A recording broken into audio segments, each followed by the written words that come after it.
Ready? Okay. I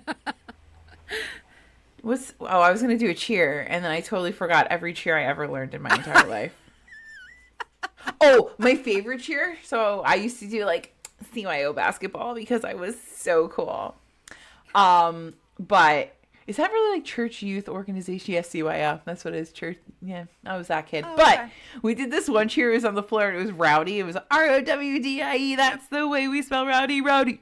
Let's get rowdy. Woo! Okay, well, welcome to Death Before Booze. This is a paranormal true crime podcast where we randomly talk about millennial bullshit that nobody really cares about. I'm Sam.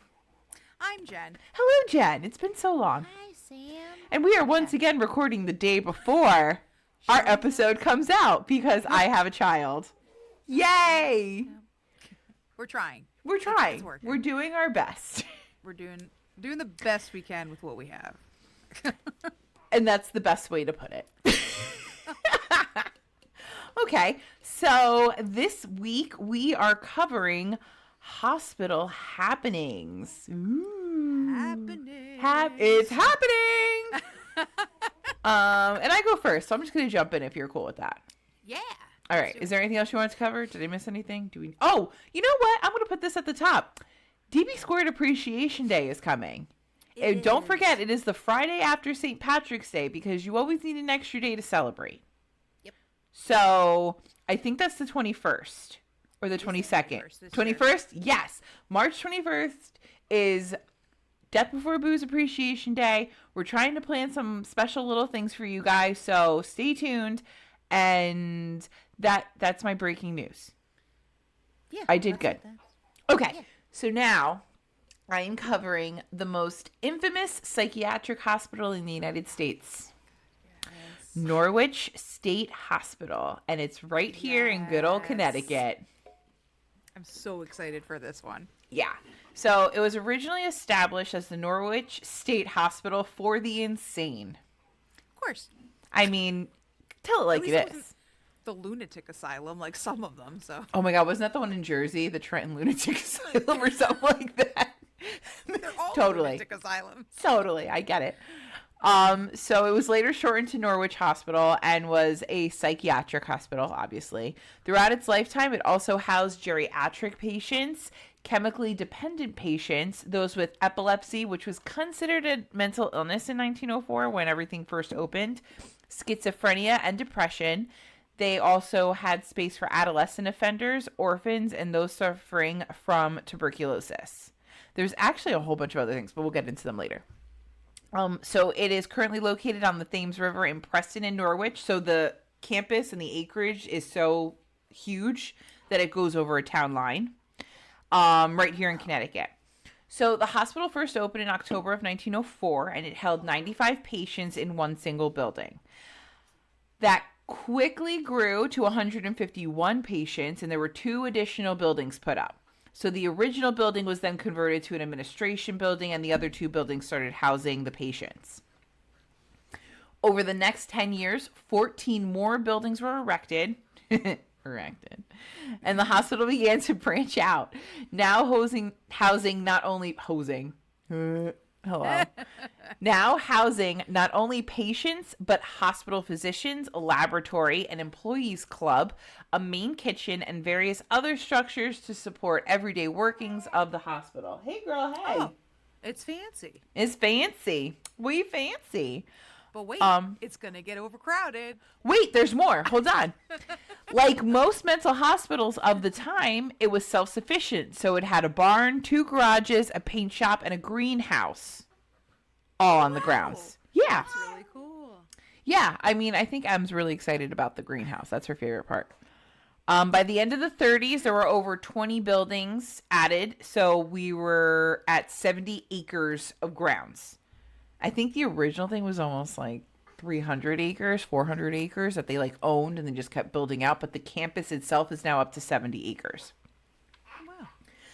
The hospital's population started with a few dozen patients, mostly those declared to be, quote, criminally insane by the courts.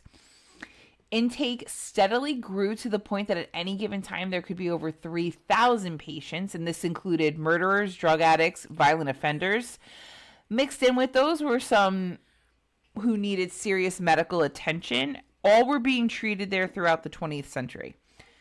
And like every hospital, horrible things happened at Norwich also.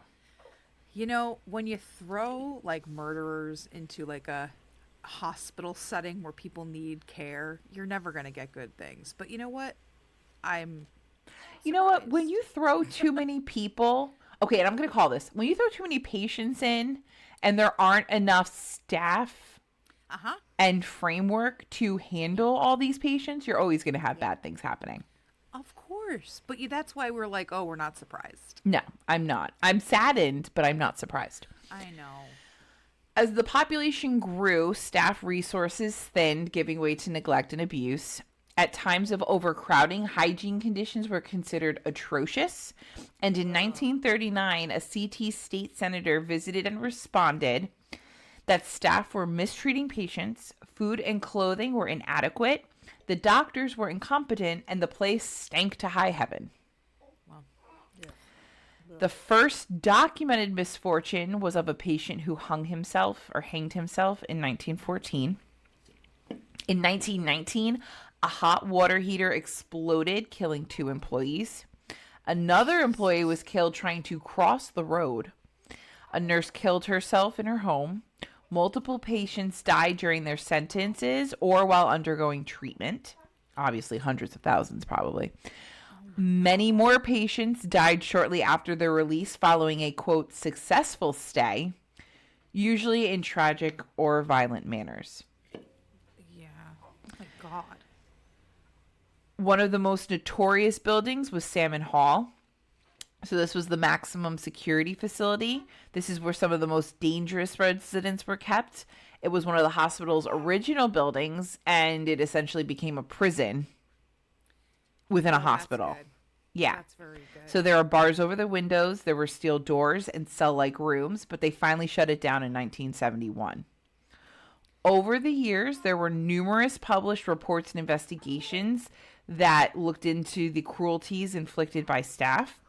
Some of these cruelties were considered experimental treatments at the time. Now, this is something that I want to make very clear, that even I find atrocious, but, you know, it happened.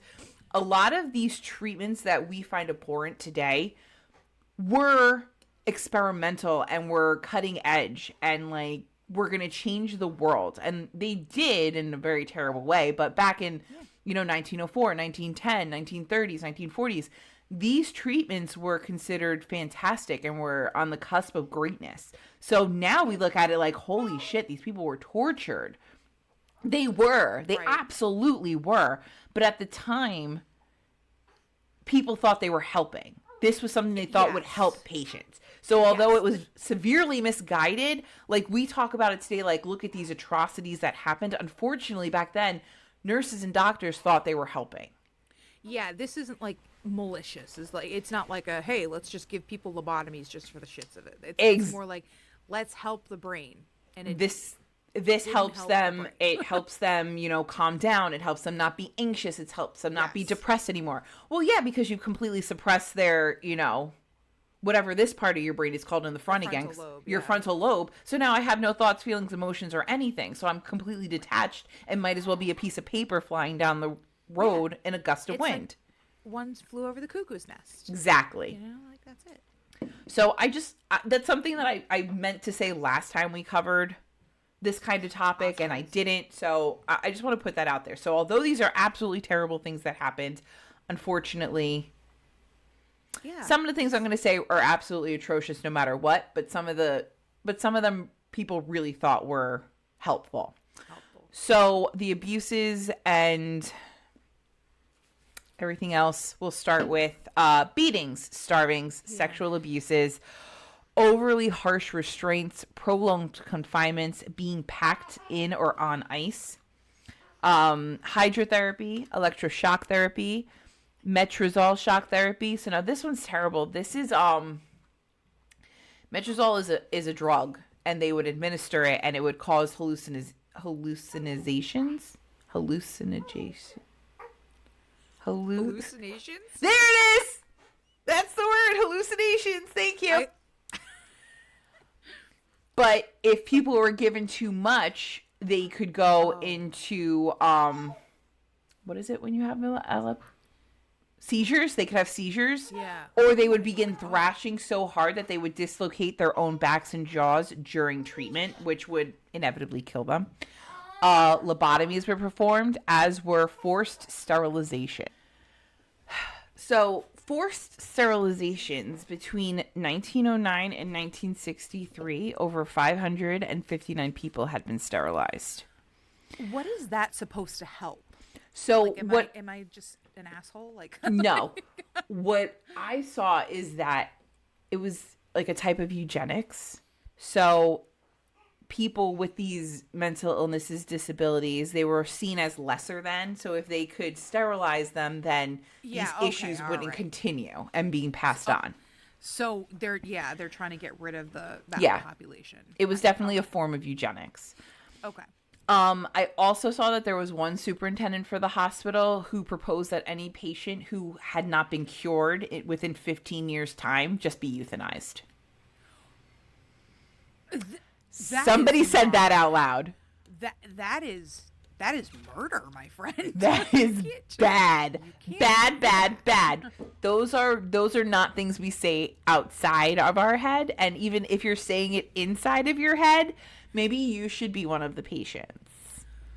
Holy crap. That's a lot different than like having your brother or sister like touch your shit and be like, I'm gonna fucking kill you. Like, yeah, no, this is literally like, oh, you're sick and you're not getting better. Well, there's a board meeting. Like, I assume that they had to have like a board meeting, and he said this, and they all went, oh, like, well, that's a thought.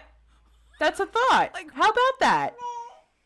I hate it. That's terrible. I hate it. I hate him. What a bad idea. Oh. So, in 1960, the Ronald H. Kettle Center was opened. This was the new med-surg facility.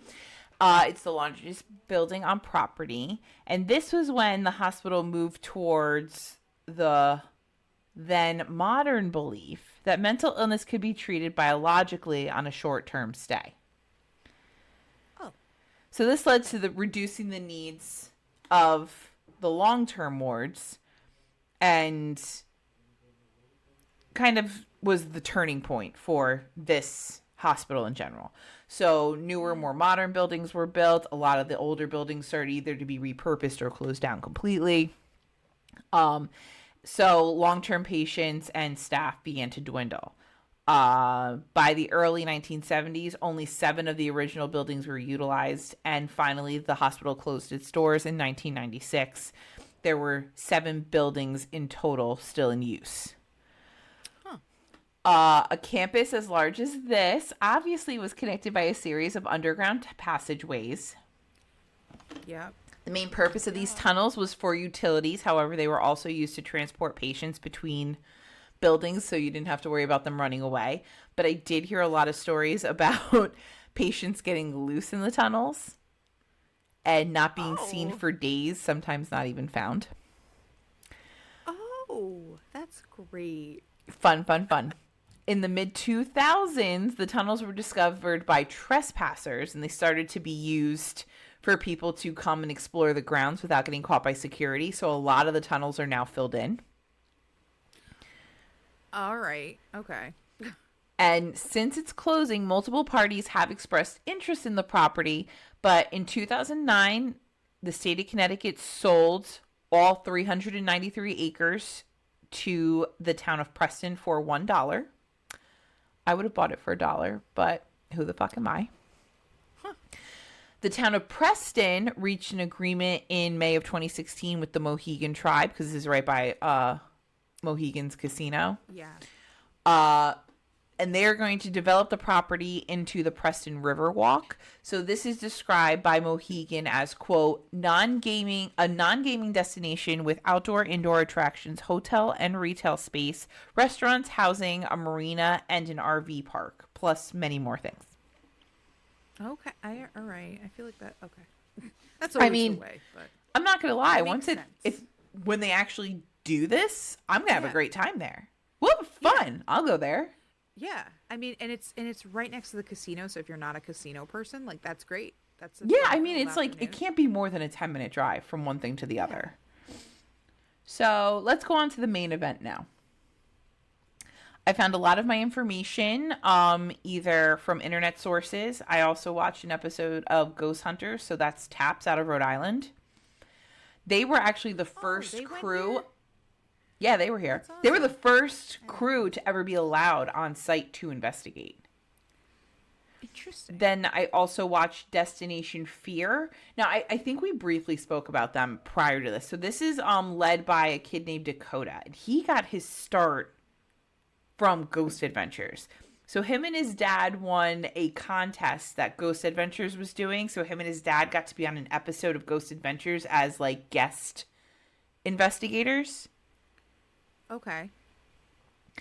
Um and then at some point Dakota started working for the show and he was one of the camera guys. And then he branched off, made Destination Fear, and he's the host, and then his sister and two of his friends, and they go around and they, like, investigate a place, but they stay overnight and they sleep there, like, all night. So they're not, like, investigating the whole time. They, like, go to sleep, apparently. I didn't see much sleep happening, but, I mean, I've only watched one episode. Anyway, so, Norwich. People have experienced hearing voices, conversations, children giggling, screaming, sobbing, footsteps, doors opening, doors closing, doors slamming. People have been touched, whether it be light touches, jabs, or scratches. People have said they've seen orbs, shadows, apparitions of children and adults alike. The feeling of being watched, feeling someone is following them, loss of feeling in their extremities, the feeling of complete unease. And whenever investigators go there, they have a lot of problems with their equipment. This is where I'm going to note that not every building is haunted. So we're going to talk about the buildings that are, or that I could find information on. So first, there's the admin building. So this was the original hospital from 1904. Maintenance and security staff have seen what they describe as a laser light show going on in the windows of the second floor. There's a rave going on at the second floor. Basically, yeah, the ghosts are having, That's awesome. yeah, little, That's awesome. yeah, they're having a great time. There's also creaking noises, shuffling, and footsteps heard. The Earl building, so this started as the epileptic male and female patient housing and was later used as a maintenance building.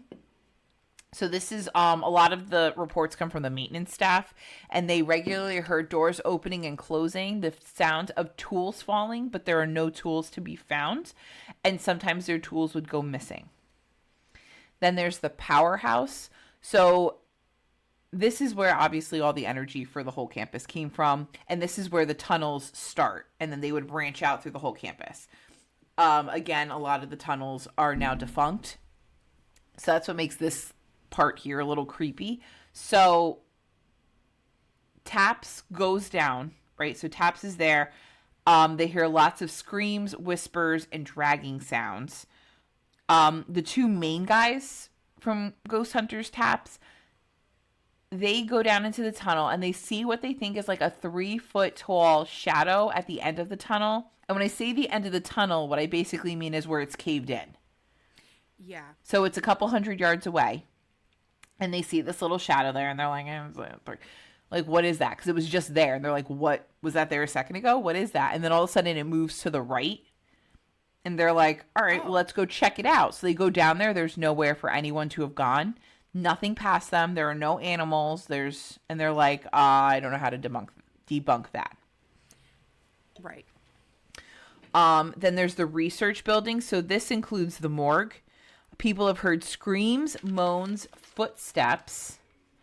The crew saw weird lights. And this is what I thought was pretty cool about the Taps. They get into groups of 2. I don't really watch Ghost Hunters very often, but they get into groups of 2, and it kind of seems like, the 2 main guys go, then the next 2 go, and then the next 2 go, and they kind of compare and contrast what they all do. Does that sound right? That's what I liked about that show because, and also the idea of, again, you're like, okay, they hear something, they see something, let's go check it out, let's debunk it. It wasn't Yeah. like a, hey ghost, I'm here and you're gonna notice me, like sex. Yeah, I definitely noticed that. And when they did talk, there was one group, it was two girls. So it was two guys, and two girls. And the two girls seemed to be the youngest. And they were a little bit more like, you know, ghost adventures. They'd be like, oh my God, we are patients who escaped. Tell us how you're feeling. You know, like, and it's like you're kind of baiting. I don't really love that. Like you're Yeah, lying. yeah, I agree. But everybody else of their group was just very matter of fact, like, hey, we're not here to hurt you. You know, we just want to talk to you. If you can give us information, that'd be great. Um, but when they were in the research building, they walked in, they saw weird lights, the two girls, and then they come back around to the two secondary guys, and they also saw lights in the same exact spot. And it's not a place where, like, let's say it's Route 12 coming by, and, like, maybe it's headlights. Like, it's one light that keeps flashing and moving back and forth, and they can't catch it on camera. There are sounds of footsteps on the stairs. They saw additional lights in the stairwell, the sounds of a man moaning, and then what sounded like a dog whimpering. And that's when we find out that this is also where the labs were, and there was a lot of testing on animals. Oh man. So sorry, I should have put a trigger warning there. I Apologies. hate that. Yeah, I don't like that. Then we'll get to the Salmon building really quick. So this is where the criminally insane were. This is the one that kind of turned into the prison. There was a doctor who worked in the building who would regularly see children on the second floor. And they kind of figured out that the children belonged to one of the inmates. And they thought that the kids were coming to visit. And it could have been that the dad killed the kids. And now they're haunting the building that he's in now. Like, again, that's all speculation. But this one doctor saw the children multiple times. And multiple people had seen the children. So that's kind of the story that they tell about the kids. I don't like it at all. Blah, blah, blah, blah. Okay. So now we're on to the nurses' ward. So this is obviously where hospital nursing staff lived. People feel being watched, booming audible noises, physically touched. And then there's a grounds manager that Destination Fear interviewed. And she said in the building, she'd be in there and she'd hear people talking down the hall, like a full-on conversation, you and I talking, normal volume. And the closer she got to the room, the more inaudible and faint the voices became. And the closer she got to where she thought they were, she would feel more sick to the point where she was dizzy and couldn't feel her extremities, like could not feel her fingers. No, I'm good. So this is the building where Destination Fear had their like nerve center gear room. Like this is where they had all their stuff. So they were coming back from a different building to like regroup, get new batteries, the whole nine. They walk in and all of their equipment was everywhere.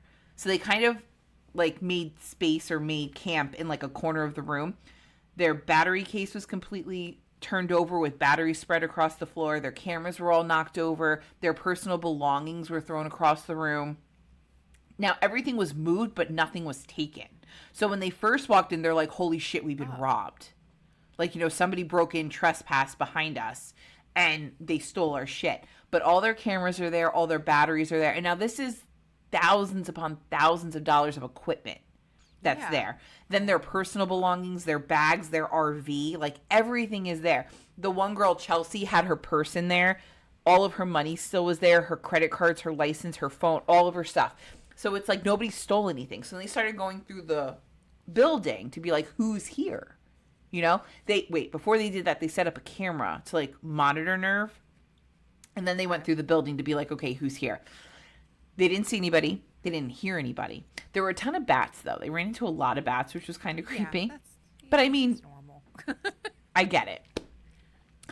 As they're going through the building, they get not an EVP, the Obulus, and it says batteries. And they're like, are you going to drain our batteries? What's going to happen to the batteries? Da, da, da.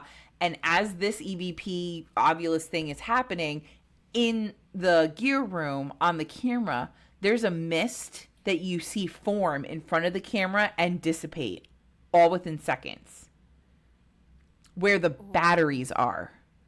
I don't Just gotta chill. Yeah, that was cool. Then we moved to the Bryan building. So this was for the geriatric patient housing when it was first opened and was later used for adolescents. Um, in the basement of this building, there's an extremely dark energy, and they're not quite sure if it's an angry spirit or if it could possibly be demonic. So people feel unbalanced or the immediate need to flee the area. Workers have been touched, sometimes violently, and women are always the main target.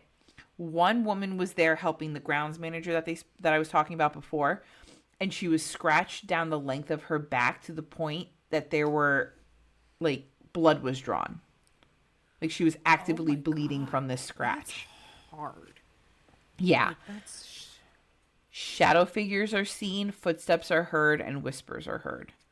Then there's the Lippitt building. So this was the medical surgical building, and then it turned into a methadone clinic, and this is considered the most notorious building. So there were raspy whispers, children giggling, violent women screaming, or women violently screaming. Violent screams from women. It could work either way. Yeah, that's fine. This building, the grounds manager will not go into in any way, shape, or form alone. Whether it's daytime, nighttime, flashlight, no flashlight, she's not going in there by herself. She needs a team. She said that when she first started, she walked in there one day and she couldn't find her flashlight, and she heard a little girl legitimately laughing at her. No. I'm out. I'm good. First I off, definitely won't go in there alone either. Yeah. First you little off, shit. I don't want to get laughed at. I'm a millennial. I cannot handle that. That's first. Secondly, there's no little girl. There are no little girls. There should be no little girl. No, just exactly. no. This is really weird and something I don't think I've ever heard of before. You could be in the hallway, right? And you hear something in a room. So you go into that room, and when you're in the room becomes soundproof. So you feel like you're deaf. Yeah, that is weird. There is no sound, nothing. Like you could be kicking the walls, you don't hear it. And then you walk back out into the hallway and everything's fine. And then if you walk back into that room, it doesn't do it anymore. What the hell happened in that room? I don't know. Like, but it's what? not just one room. It's like a random thing that happens when you're in a room. This can randomly happen to you in this building. That is so weird. I hate that. I hate everything about that. I don't want to do that. No. Yeah, That's no, just so I'm good. weird. So Destination Fear, when they're in this building, all four of them are in this building, and everybody is feeling very depressed. And the girl Chelsea's like, does anybody else feel super depressed? And they're all like, yeah, it's not good. And the second the acknowledgement happens, Dakota's camera dies. And he's like, I had about 50% battery. My camera will not turn on. So like a lot of times if your battery dies, you can still turn it on and it'll be like battery dead and it shuts back off. Right. It wouldn't even do that. So as they're all like, whoa, oh my God, the battery's dead, blah, blah, blah. Chelsea's camera dies. Her camera battery was also hovering around 50%. Now we're all up in arms. Oh my God, 2 cameras. What the fuck? Blah, blah, blah, blah, blah. Immediately, the next kid, Tanner, his camera dies. And his camera battery was at like 75%. So they're like, we got to get out of here before all of our cameras are dead and we have nothing here. You know, we got to go. So they leave the building. They're walking back to their gear room over in the nurse's ward. And the last kid's camera, Alex, which again, another one was at like 75% battery, died as well. So now I have 2 questions for this one. One, this campus is huge. Why are you walking around with just the batteries that are in the camera and not extra batteries? But then that leads me to my second question. Even if they had brought extra batteries, would those batteries have been drained as well? Yeah. Either immediately once they put them in the camera or prior to even being used. I mean, I like your first question because that's kind of what I was thinking too. I'm like, you always got to be prepared, especially if it was 50%. But bitch, I bring tampons even when I don't have my period. Like, you're not bringing a battery when you're walking around this 300 something. Like, there's 70 acres of campus. Are you kidding me? Right. What if you got lost and you needed the light on your camera?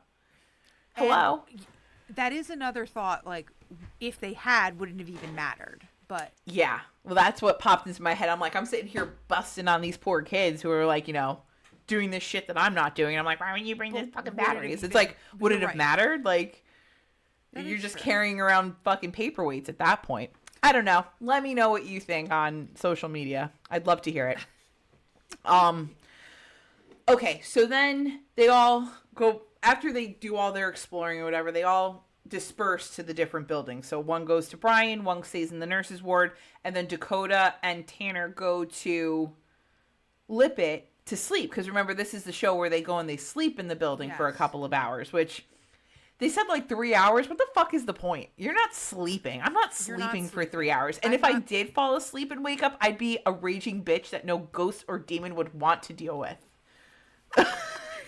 Like, okay, so we're gonna take a nap for 3 hours while you guys go in the other building. Like, what's happening? Like, that Like- shouldn't be the goal. I have legitimately learned from having a child, I do not nap well. Like, I've always known it, but now it is solidified for me. I do not nap. So if you're like, okay, so for 3 hours, all of us, we're going to go to our separate corners. We're going to take our cots. We're going to go take a nap. Fuck that. No. I'd rather be overly tired and overstimulated from every, monster soda coffee I've had than take a nap right now. It's not happening. I agree. And like, where are you sleeping? Because again, the rooms can't possibly have any ventilation at this point, and like, it's not gonna. What is it? It's nighttime. Yeah. Right? Like, so it's cold. It's like 2 o'clock, 3 o'clock in the morning, and they're going to take a No. fucking nap. Are you no. serious? Take a nap before you get there. Take Yeah, a you nap have before- an They RV. don't We seem have very this prepared. $100,000 RV that I drove here to Norwich. I'm sleeping in the damn RV. Okay, thank They you. don't seem very prepared for this. Yeah, I'm gonna Or tell they you. seem like they had a good idea, but like it's not done well in practice. See, But now there's I don't- another show with Nick Groff from the original Ghost Adventures and Katarina from Paranormal State. And they teamed up and they did, what was it called? Paranormal Lockdown, I'm pretty sure is the name. And they go to places Yeah. and they investigate, but they bring all their shit. And once they're in, and they're in there for like 3 days. They're locked up. Yeah. Yeah. Yes. So that made I've sense seen- to me because you're there for multiple days. So obviously I need a cot. I need to sleep here. Let's bring some food. I get it. This one, to take a nap, what? So someone's going to wake me up because something bangs and I missed what banged? I don't like Yeah, it. that's also the other thing. Like, if you're taking a nap, you're not investigating anything. You're taking a nap. Are you trying to trick I the don't know. ghosts? Like, oh, I'm sleeping. Let's do something. Oh, I don't get it. I just don't. And I know, again, I've never done this. I haven't gone on a ghost investigation. Believe me, it's coming and I want to. But it doesn't, I just don't get it. Maybe I haven't watched enough No. episodes. I've only seen like 2 or 3 of these. That could be another problem here. But I just don't. I don't get it. I don't know. I think that all of the other ghost shows, they put more. They're more like, okay, we're gonna sleep before we get there. We're gonna do the whole night investigation and then see what we got. And that's kind of like the the recipe. Like that's like that's how you do it. Like that's Yeah. So I mean, maybe they had a different thought in mind that we're not thinking of. But So they take their nap, and the next morning, Dakota and Tanner wake up, and Dakota's doing an EVP session, like a live one. So he's like talking and asking questions. And as he's going to listen back, the digital recorder dies. Now, again, since it's been a hot second, we're still in the building where everybody's cameras died. yes.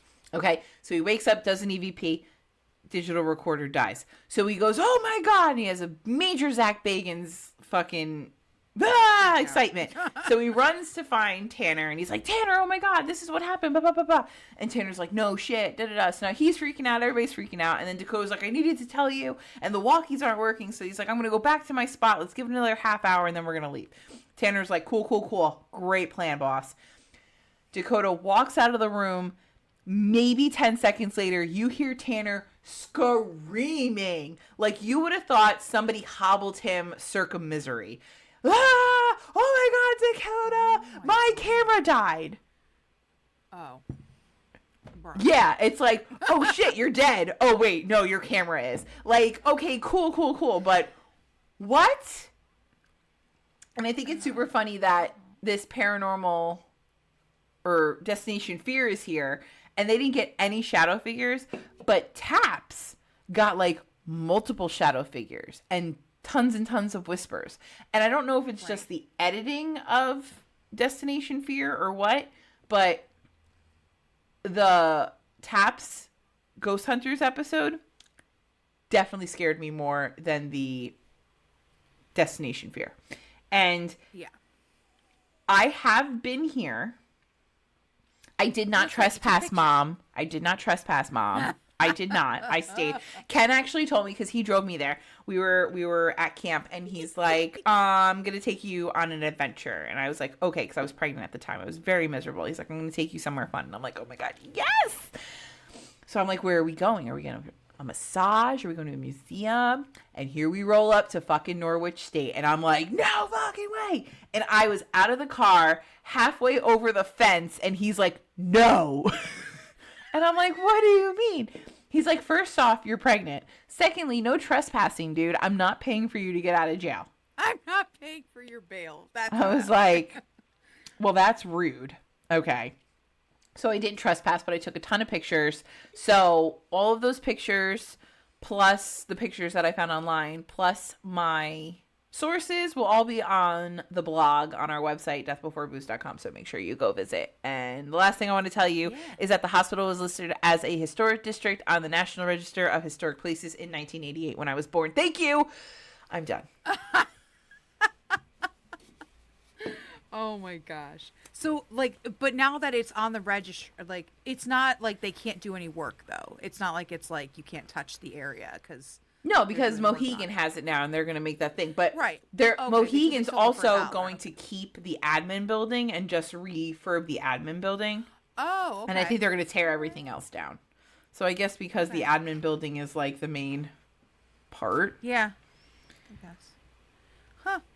I would say they should just, open it up for us to go ghost hunting whenever we fucking want. Keep it for ghost tours. Like, but it's dilapidated. Like, even from the show, like watching the shows, and then like being there, like looking at it, it's not pretty. It's not. It's definitely a walking tetanus issue.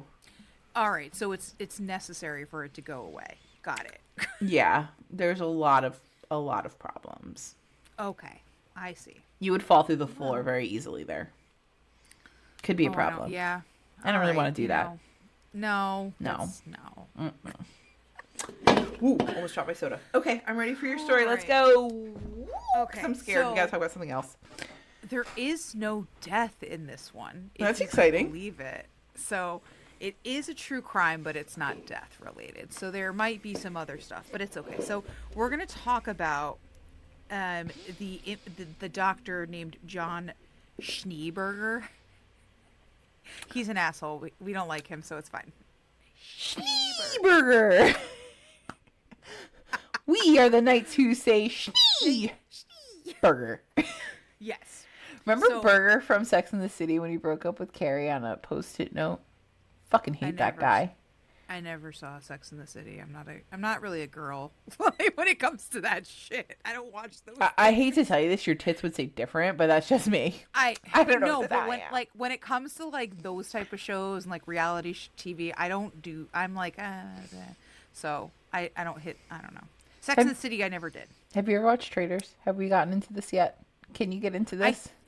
I think we were watching something at your house, but I don't think it was that. I think it was the Dirty Jobs one. Oh yeah, we had Mythbusters we had on. The last time you were over, we had Mythbusters on. I thought it was the Dirty Jobs one because he was going through some sewers, and I was like, oh, maybe it was. We watched all those weird things. But no, Traitors. Alan Cumming, Traitors. There were 3 seasons. We're almost done with the third one. Watch it. Just the aesthetic alone, you're going to love it. It's all murder mystery. It's a big murder mystery. It's fucking phenomenal. You'll love it. Okay, sorry. I'll look into that. Tell me about Schneeberger. Okay.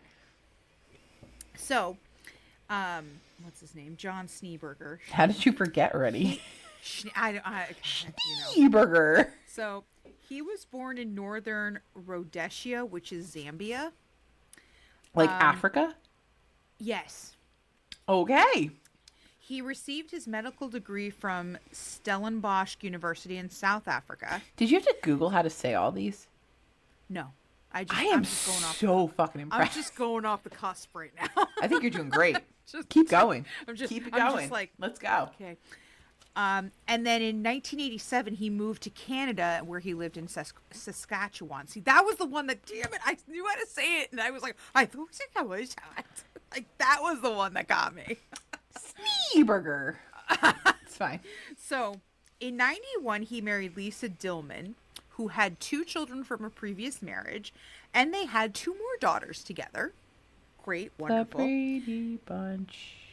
They lived on a small farming community, called Kipling, like the poet.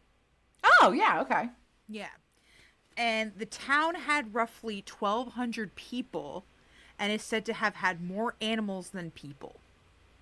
So it's a very small town in Canada. Sounds like the Midwest. Being that this is a small town, everyone knew John and his family, and everyone considered him a respectful doctor because literally there was like one hospital, so he John's was the probably one gonna be doctor. your guy. He's going to be probably He your was guy. the one He's not people shit. doctor who only saw people. Because then there was the other doctor who also saw your cow. Yes. Big exactly. distinction. Huge. He did acquire his Canadian citizenship in 1993, and we'll get back to this because this is something that we'll kind of remember, and you'll be like, wait a minute, didn't that happen? It did. But now we're going to go into, we're going to move forward and go off of our friend John for a second and focus on Candace. Candace is not her real name, but this is the name that was given, that people were given in the articles. So October 31st, 1992. Happy Halloween. Candace. Yeah. Candace was 23. She was working at the local gas station at night, which I guess, again, like... Don't do that. Small town. In Canada, you know, there's though. nobody coming by. Yeah. You're in Canada. People are nice. But I feel like nobody's going to come by, so it's very boring. I can see So that. you're kind of just sitting there, you know? I'd be okay with that So job. her boyfriend did come by and chat because, again, there's nothing going on. But the two ended up getting into an argument, and he left. So once she was off work, so she waited until she was off work, she went to the hospital to see her bestie who worked at the hospital. Mm-hmm. However, she wasn't working the late shift that night. But she was very worked up. Candace was very much like, I had gotten to this argument. I'm very angry at him right now. So it's that like she's still in the heat of the moment. She's really coming in hot. So another nurse was like, okay, I want to help you. I'm going to put you in this extra room, and I'm going to have you meet with the doctor on call because you seem like you could use some kind of either a pep talk or some kind of pill to make you a little bit chilled out because she was freaking the fuck God, the 90s were such a different time. Right? You go into the hospital now freaking out. People are like, okay, just Leave. fill out this paperwork, please. Go anywhere else. I know you're having a mental We don't crisis do that. now. If you that could here. go fuck off, that'd be amazing. Thanks.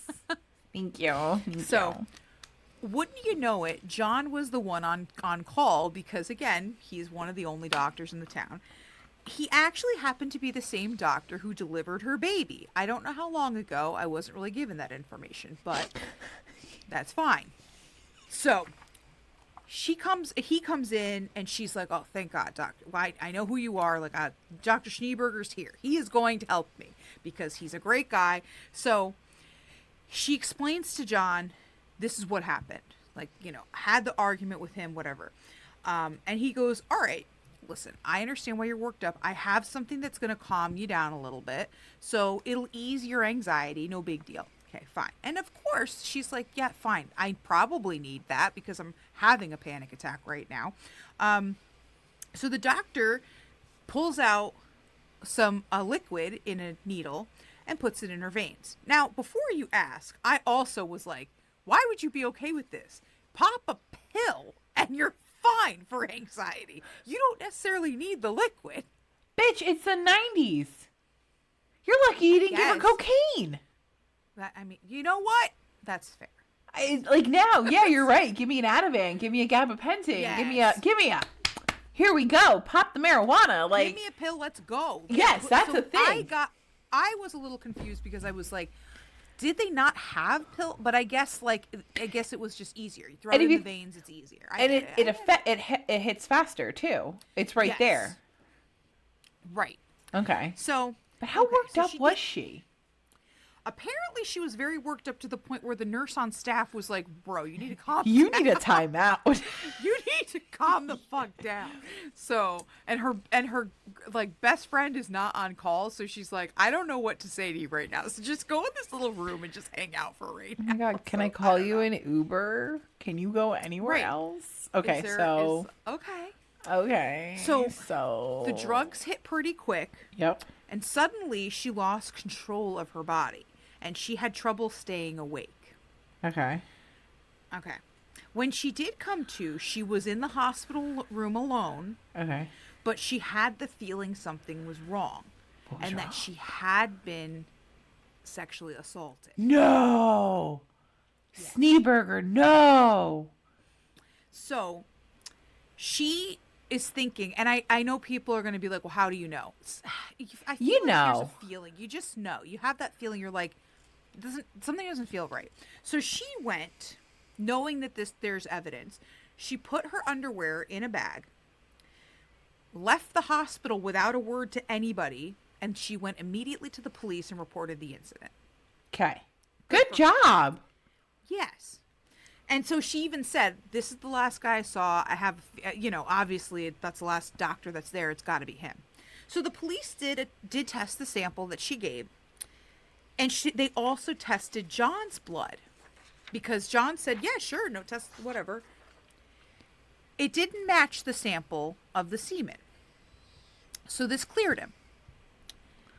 But Candace wasn't really too.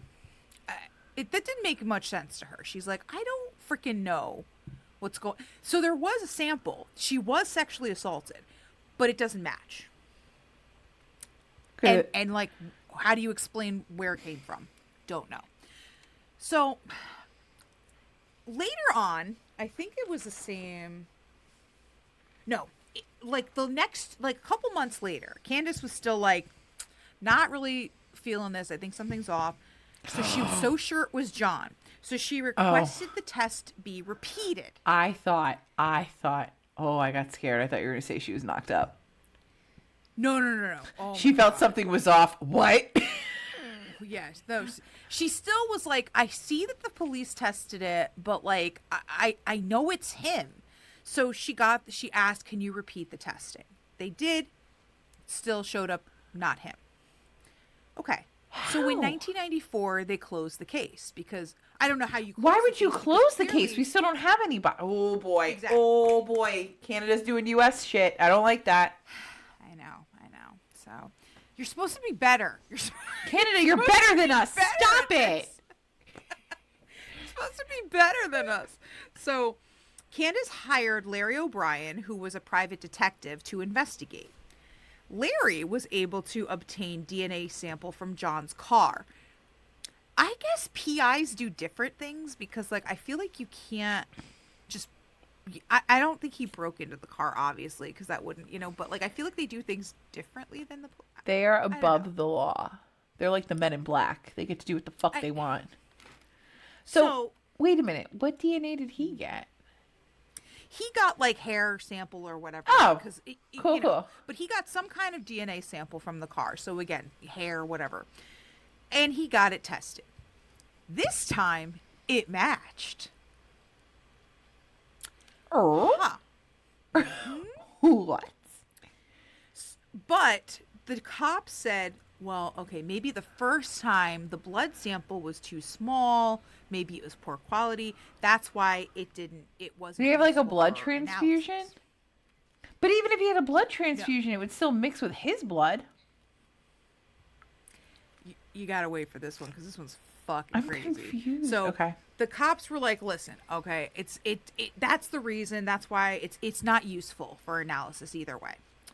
But wait a minute, because in 1997, so like years later, Lisa, John's wife, found that John had repeatedly drugged and assaulted their 15-year-old daughter. What? No. Now, Nope, kill him. it Kill him doesn't right there. it doesn't make it better, but it wasn't his biological daughter, but it still is gross. Kill him. And I Done. hate it, and he's Don't an like asshole. him. Nope. So Nope, she nope, nope. reported this to the police, who ordered a fourth DNA test. Multiple samples were taken. Blood, mouth, hair, everything. All 3 of the samples matched her daughter. Okay. Okay. So this is a fucking mystery here. So here's how he's going to go. In 1999, so 2 years later, John reveals that he used the sedative reversed, aka midazolam, Sure. which is used for anesthesia to induce sleep, to drug Candace. So this wasn't an anxiety drug. This was meant to put her to sleep.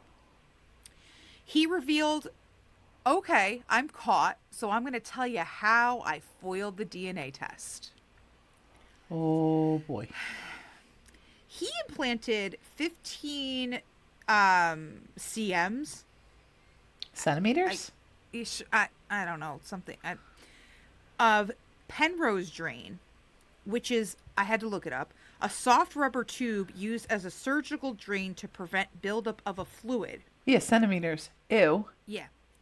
With another man's blood. Get the fuck out. Who thinks of this?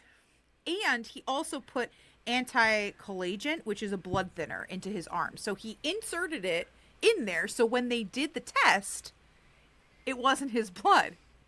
What if they missed and got his blood? How did the nurse not feel that it felt different than a vein?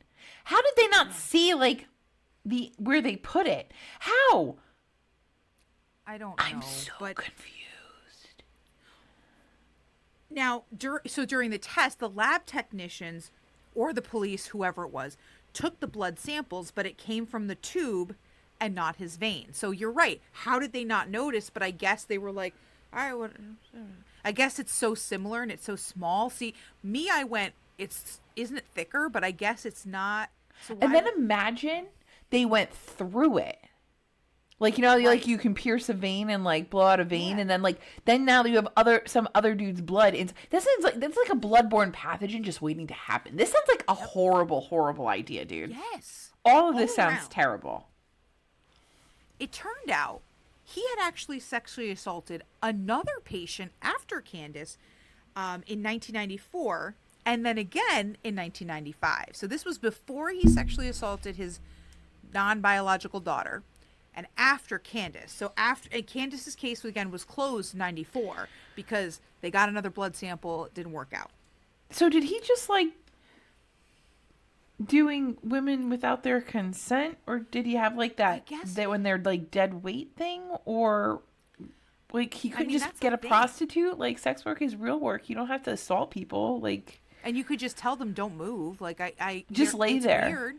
It's weird. Yeah, play It's dead. definitely weird. Yeah, but like my dog can do it. Why can't? Here, I'll pay you. Play dead. Like, isn't that so much better than this? I mean, this is terrible. This is terrible. Yeah. This is I don't. Yeah. So he was found guilty of sexual assault. Good. Administering a noxic substance. Good. And obstruction of justice. Excellent. And he received 6 years in prison. That's it? Wait, 6 years for each? 6 years for each thing? So it's like 18 years plus times 3 times 4? I just 6? Yes. Canada, what are you doing up there? You're supposed to be better. Do better than us. Our mistakes. Yeah, see what the U.S. is doing and do the exact opposite of what we do. Right. The College of Physicians and Surgeons of Saskatchewan stripped him of his license. Good. His wife divorced him. Thank God. Duh. And also reported him to the Canadian immigration authorities.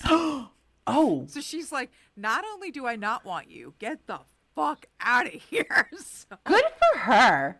I mean, he is a citizen, so it really doesn't do anything. But wait. So in 2003, he was released on parole after serving only 4 years. Of course he was. Of course he was. He was stripped of his citizenship because he obtained it illegally. Because excellent.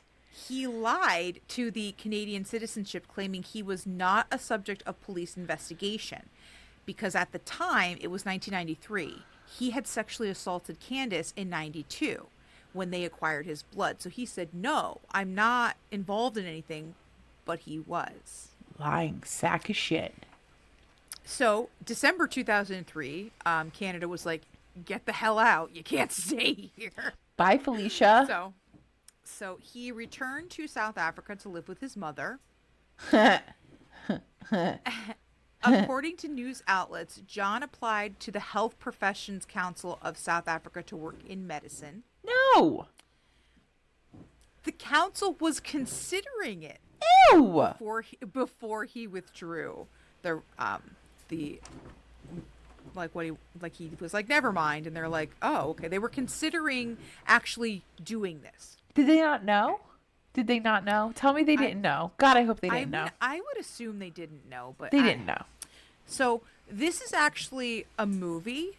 They did a movie based off the case called I Accuse, and it was released in 2003. I don't know who was in it. And also they did a Forensic Files episode called Bad Blood on this. That's a good one. Bad Blood. It just, to me, this was sick. That's to the point where I was like, disgusting. What the fuck? So many angles. You're right. Disgusting. How many times have we watched bloodborne pathogen videos? And this is all like, he's a fucking doctor, a medical fucking doctor. Let me just put some other dude's blood in my, at least in a tube in my arm. And then just dig it out later. Oh God, no! Oh no! That's so gross. It's so disgusting. Oh my God! You can't keep that in you forever. So he's gonna dig it out after. What is wrong with you? What is wrong with you? And you're right. All you have to do is go and be like, hey, listen, could you just like I want to have sex with people, but like I don't want them to do anything. What's your hourly rate? I'll triple it. Just lay there. And I mean, if that's your thing, that's your thing. Okay, fine. People have that thing. Have a kink. Go for it. You need consent. You need consent. Consent is key. Always get consent. And also, you completely threw everybody off the rail when you sexually assaulted your daughter, your 15-year-old daughter. Then now you're a pedo, and you only got 6 years. How did he survive? See, this is why I say people in Canada are so much nicer, because if he was put in Gen Pop in the US, he would have been taken care of. There would have been no 6 years. He would have had 6 minutes and it would have been done. Yep. Just saying. Yeah. I am so unhappy. So unhappy. Well, nobody died, so that's usually there's some terrible death in here. So I mean, I thought that was a change. And there was only one kid instead of 27, so I guess that's a little bit better too. It's true. So we went from total goose pimples to total disgust. PDF file. Love this for us. I don't. What did we learn? Because I learned that Canada needs to come down a peg on my awesome place meter. I mean, they're still at a 20 out of 10, but they were at a 21 out of 10. Now we're at a 20 out of 10. And I mean, their laws are different when it comes to but I feel like I honestly, even in the US, I feel like PDF files don't get as long as they should. And that's why we have problems. But you're right. It's usually taken care of. Someone's usually like, what happened? Okay. And then there you go. Mission accepted. Mission completed. Sorry. I learned that what makes Sam extremely happy is going to an abandoned place where she has no problem with jumping over a fence to just we're like, hell yeah. Let's go. No thought process. Oh. You're like, I'm going. Not even wait, where do we start? What building are we in? You're like, fuck this, jump over the fence. The fence was already half ripped down. I didn't even have to climb it, Jen. The fence was already half ripped down. I could have, me and my pregnant self could have waddled right over that fence. No problem. I love No problem. Ken's like, where are you going? Where are you going? I'm like, I'm gonna go in. No, you're not. No. You don't know what's in there. Yes, I do. There's ghosts in there, and I'm going to visit them.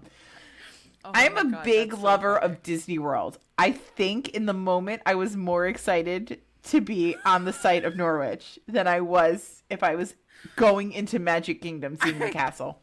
I was so excited just and think immediately Oh my get back in the car, Samantha. Like immediately get back in the car. Like, but no, I just think want that's to I go. just think that's great. Oh yeah. Like, there's hepatitis in there. You don't know. You could fall through the floor. You don't freaking know. You're like, There are I don't care. I'm bats. jumping over There are bats. fucking bats. Literally. Yep. I'm sitting there. I don't have any of my ghost equipment. I don't have my dowsing rods. I don't have my recorder. I don't have anything. And Ken's like, you don't need it. You're not going in. It was the best. So yeah, I just learned there's trash people everywhere, and that made me sad.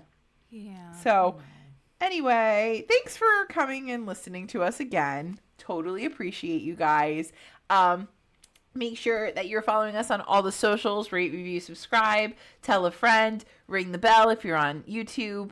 If you want our merch, visit our website, deathbeforebooze.com, and click merch. If you want to join our Patreon because you're all caught up and you need to hear more stories like Dear David or that Dorothea Puente or Richard Ramirez, that creepy guy with the teeth who looks like he has a smell, join our Patreon. Yep. It's like $5 a month is our base. They go up from there, but hell, we totally get it. There are other ways to support us. Like I said, if you can buy merch, biggest way you support us is tell your friends, come listen, like all of our stuff on social media. That always helps us out. I feel like I'm forgetting something, but I probably am, but that's okay. Come back and listen to us next week. We love you so much. Okay. Bye. Stay spooky, guys. Bye. Bye.